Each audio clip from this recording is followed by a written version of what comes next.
there. I don't remember what it was. I just remember that they put this plate in front of me.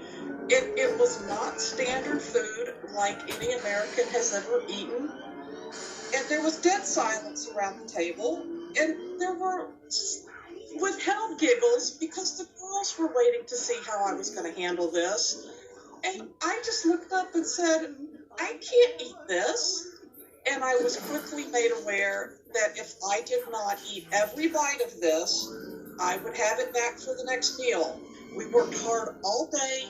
We did physical labor in a field, and we were hungry. Well, the pastor says that all students participate in chores after school each day. They're not overworked. They all share in the work, including the staff. They're just typical household chores that are done at any home. And he said back in the early 80s, while the buildings were being built, the students did participate in helping. It was hard work, but there were a lot of people helping and sharing with the workload. And he said it was, just nothing out of the ordinary. But you also wrote in a letter to your boyfriend concerning these paddlings back in 81. And you said, and I quote, "The girls are paddled constantly, but I'll never get used to it. It makes me feel sick. They get anywhere from 7 to 10 licks for all sorts of minor offenses, for biting their fingernails, for not being feminine, for pride, for being homesick, for crying.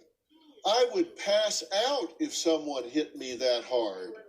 It is not like a normal spanking. It is truly horrifying."